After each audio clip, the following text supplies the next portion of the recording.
ela, Senhor. Usa ela, Senhor, como nós precisamos. Traz ela, Senhor, para que ela venha falar do seu filho, seja dela, Senhor. Mas que o Senhor saia da boca dela, Senhor. Usa ela, Senhor, para o testemunho, Senhor. Põe palavras, Senhor, como o Senhor sempre pôs, Senhor.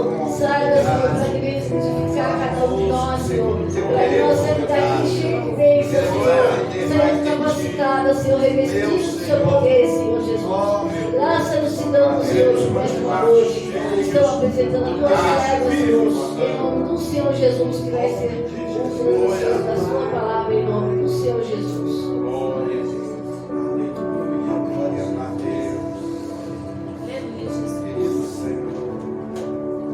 São da igreja da paz do Senhor. Amém. Livro de Lucas, capítulo de número 24, versículo de número 13. Lucas 24, versículo 13 e o versículo 32. Vai dizer assim a palavra do Senhor: E eis que no mesmo dia iam dois deles para uma aldeia que distava de Jerusalém 60 estádios, cujo nome era Emaús. Versículo de número 32. E disseram um para o outro: Porventura não ardia em nós o nosso coração, quando pelo caminho nos falava e quando nos abria a Escritura? Podeis nos assentar, adorando, bendizendo, glorificando o nome santo, poderoso do nosso Senhor e Salvador, Jesus Cristo. Essa é uma passagem que ela fala acerca de dois discípulos de Jesus, dois discípulos, dois aprendizes que andaram com Cristo, que fizeram a obra com Cristo, que viram Cristo trabalhar e estavam muito desejosos e muito ansiosos a fim de ver a continuidade da obra que se daria naquele lugar. Esses dois discípulos agora eles estão saindo de Jerusalém, indo para uma aldeia chamada Emaús, e no meio deste caminho eles estão conversando, mas o tom da conversa é um tom pesaroso, o tom da conversa é um tom triste, porque eles estavam tristes, eles estavam decepcionados, eles estavam angustiados, porque Jesus Cristo havia morrido e já era aquele o terceiro dia da morte de Cristo. Aqueles dois discípulos, eles estão andando pelo caminho e um com o outro conversando, testificando, questionando, se perguntando e tristes, porque para eles era o fim de um grande sonho que eles haviam passado, vivido. Para aqueles dois discípulos ali era o enterro, era o fim, era o término de um propósito de Deus nesta terra. E no momento em que eles estão conversando, tristes, angustiados,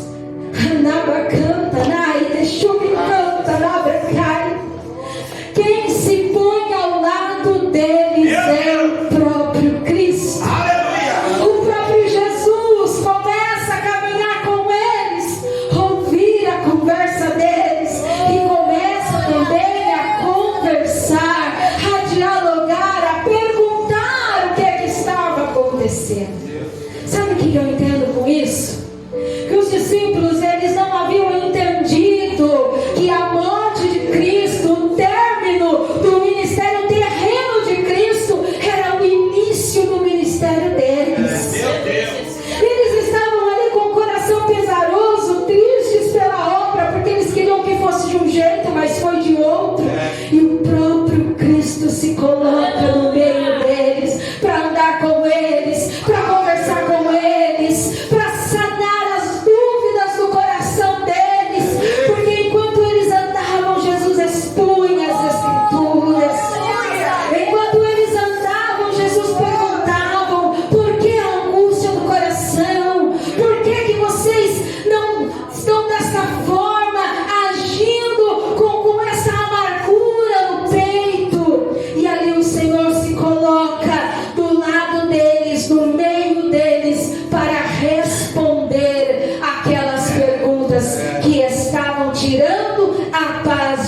espírito deles.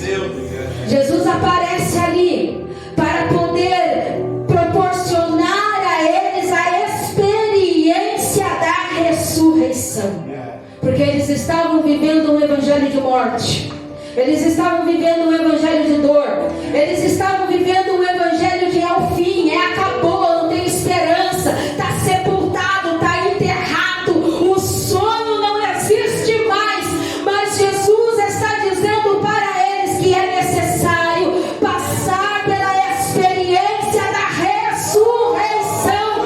Quando nos encontramos em tempos de crise, Jesus não está morto. Jesus não está numa tumba ali. Jesus, ele abandonou a tumba, deixou a tumba vazia. Ele ressuscitou para dizer a esperança. A esperança para quem anda com Cristo. Os sonhos não estão perdidos, não estão mortos, não estão enterrados. Passando pela experiência da ressurreição, ele ressuscita os sonhos, os planos, os projetos do nosso coração. Glória a Deus. Os discípulos sabiam que Jesus era profeta. Os discípulos sabiam que ele era poderoso em obras. Os discípulos até mesmo sabiam que o corpo de Jesus já não estava mais na tumba. Mas os discípulos precisavam passar pela experiência da ressurreição.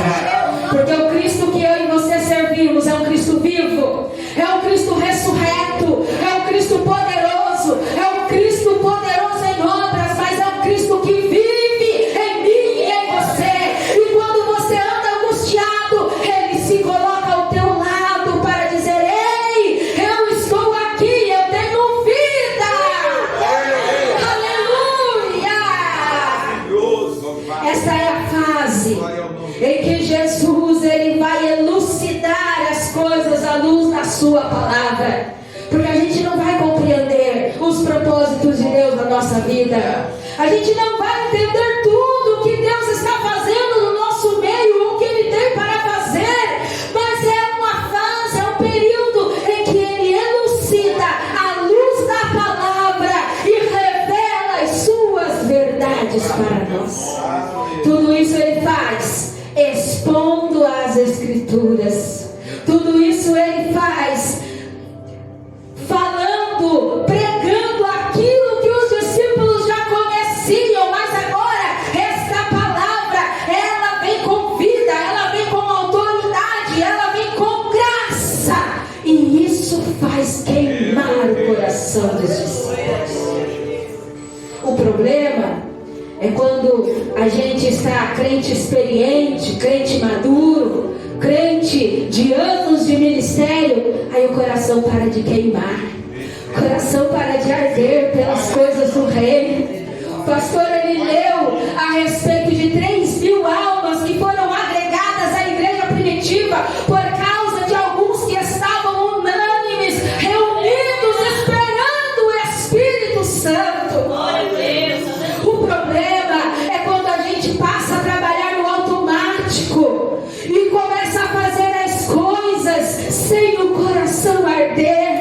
O coração ainda precisa arder, a chama precisa arder no peito. A gente tem que olhar para Cristo e entender que ele está aqui, ele está no nosso meio, ele está vivo, ele ressuscitou, ele abandonou a cova para andar comigo e com você e expor as sagradas Escrituras, porque elas revelam a essência do nosso Senhor.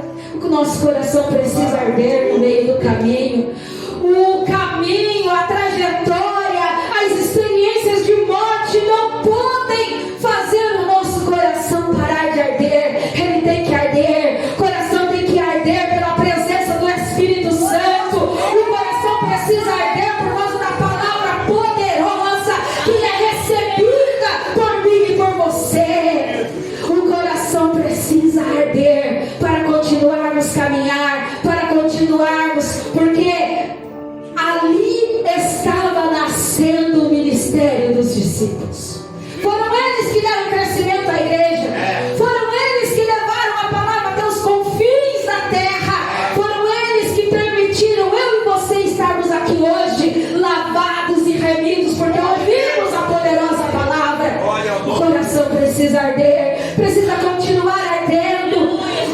Quando recebemos uma nova função, um novo cargo, como foi o caso desta semana, o coração precisa arder em tremor e em amor pelo nosso Cristo, o poderoso, aquele que não nos deixou órfãos, aquele que nos enviou o Consolador, o Espírito Santo, que está conosco todos os dias, que não nos deixa, não nos abandona, intercede por nós, porque Cristo pediu experiência na ressurreição. É isso que o Senhor Ele tem para proporcionar ao meu e ao teu coração. Deixa o teu coração arder, arder pela obra, arder pelas almas, arder pelo ministério, arder pela chamada, arder pela missão que Deus pôs nas nossas vidas, pelo propósito de vida que Ele nos deu. Porque Ele está ao nosso lado, Ele